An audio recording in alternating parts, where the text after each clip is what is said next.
O .NET é uma plataforma de código aberto para a criação de aplicativos de desktop, web e móveis, que podem ser executadas nativamente em diversos sistemas operacionais como Android, Mac, Linux e Windows. O .NET é uma plataforma de aplicativos totalmente gratuito com suporte da Microsoft. Ele é seguro, confiável e de alto desempenho. Vamos abrir qualquer navegador e vamos digitar e pesquisar .NET 11 de junho de 2024, que é a última atualização. E vamos aplicar o Enter. Vamos agora dar um clique nesse primeiro link. Já alcançamos aqui a página de download. Aqui vem as versões, tipo de versões, fase de suporte, a versão mais recente, a data de lançamento mais recente e o suporte. Vamos dar um clique aqui, ó, .NET 9.0.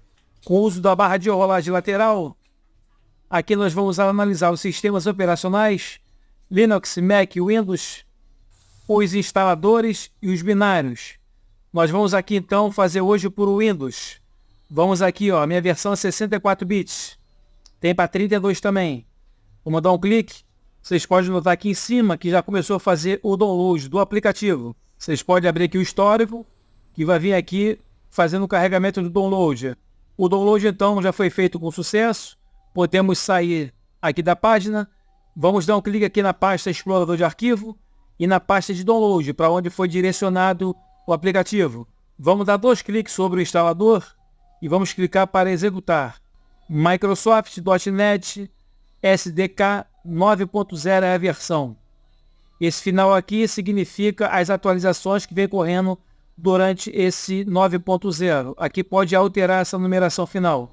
Vamos dar um clique para a gente poder instalar. Clicando em sim para a permissão do Windows, ele vai avançando, copiando os arquivos para dentro do registro. Todos os arquivos necessários estão sendo instalados nesse momento. Então foi finalizada a instalação do nosso .NET 9.0. Está dizendo aqui que a instalação foi bem sucedida e os seguintes produtos foram instalados. Só vocês lerem aqui por baixo. Então vamos fechar e vamos analisar agora dentro do CMD a presença dele, ver se ele foi instalado realmente com sucesso. Pessoal, vamos acessar aqui o CMD. Vamos dar um clique no prompt de comando e vamos digitar aqui .NET. Vamos dar o Enter. Então aqui está a presença do nosso .NET instalado na nossa máquina.